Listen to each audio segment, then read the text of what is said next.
in its very simplest expansion.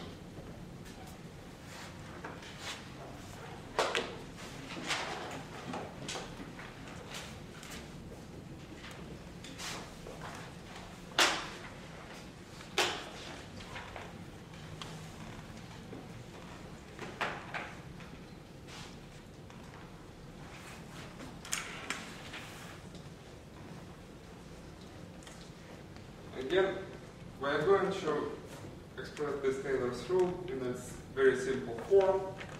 So we have the function at some point x0. We're interested in the value of the function near this point, in the vicinity of this point, in the neighborhood of this point. So we have to find this out. And it looks like it is possible to use this Taylor's rule, which is the approximate value of the function near this point. So this one is approximately equal to f of x0 plus f prime x0 times delta x.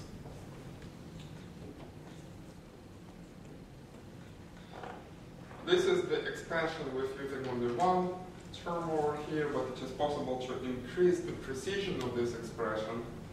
So it is also possible to tell that this one is equal to approximately again f x0 plus f prime x0 delta x plus 1/2 f double prime x0 delta x squared. So we add this another term, and having added, we can increase the precision of the entire calculation.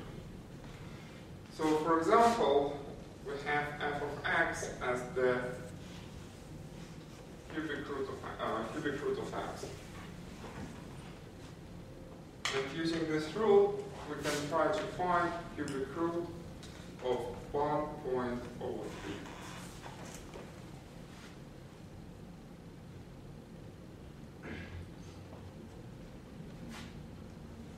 So if we use this rule, since we are looking at the point x0 here is equal to 1, so this is going to be basically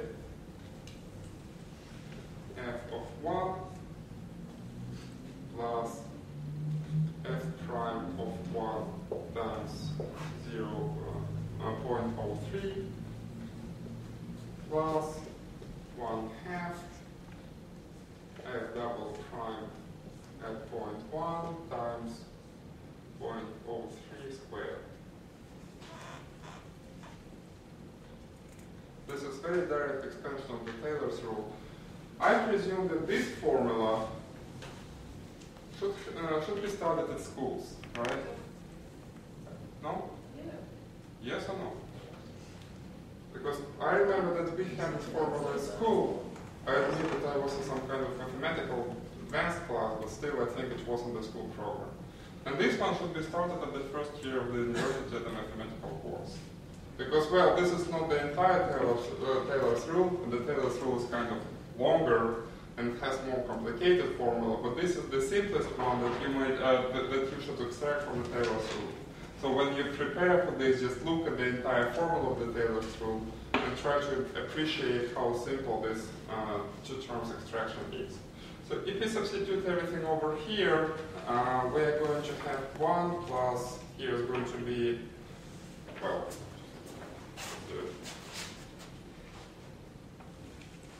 f prime of x is simply 1/3 x to the power negative 2/3. F double prime of x is negative 29 x negative 5/3, which means f of 1 is just 1/3. F double prime of 1 is negative 29. And if you substitute everything over there, you can get something like 1.03, approximately 1.0099, which is actually a pretty accurate expression here.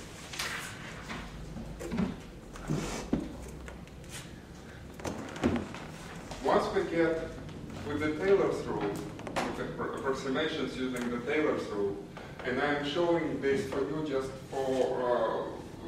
so that you can look at the Taylor's rule in your spare time when you prepare for the exam, so that you know something about the Taylor's rule before you enter the program. We would also like you to know at least something about optimization.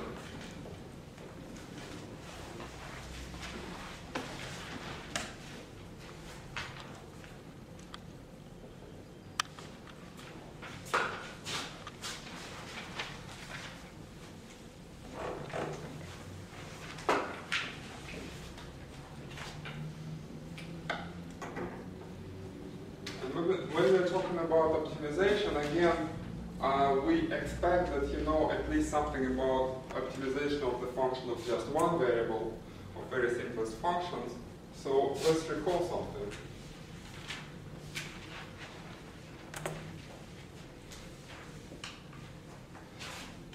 Just three very simple facts. First is that if we have the derivative of the function equals to 0, this is what is called stationary point.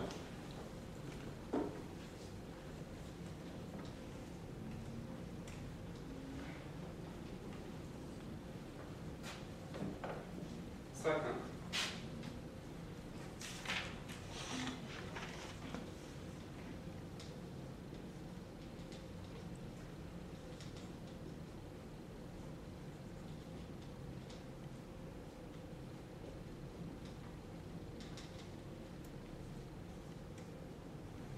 function achieves its maximum or minimum at the stationary point.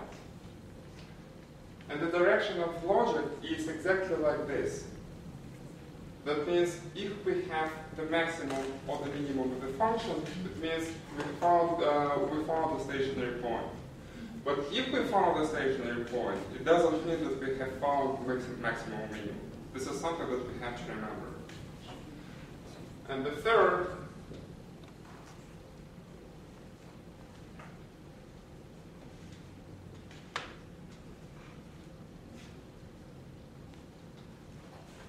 monotonic function, actually continuous functions,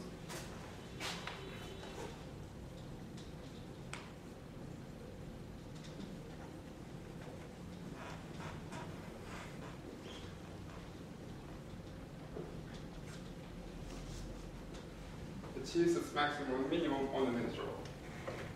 Again, I assume that this is a very simplistic exposition of the Weierstrass theorem, but this is what we basically remember, that if we have some interval, we can always find maximum and minimum of this function if the function is monotonic and or continuous.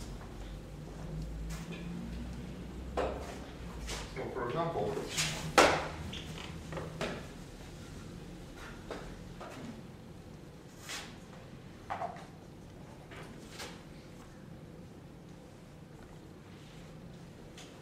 if the function looks like that,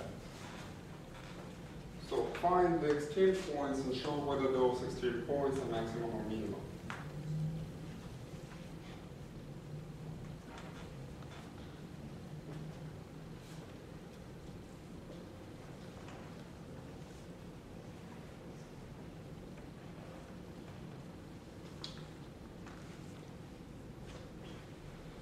The fourth here is just check the second derivative of the maximum or minimum.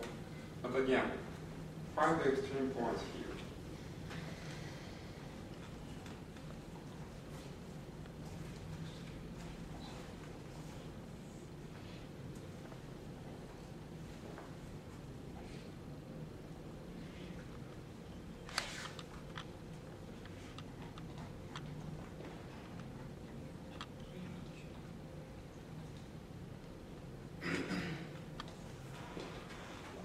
Show whether they are maximum or minimum.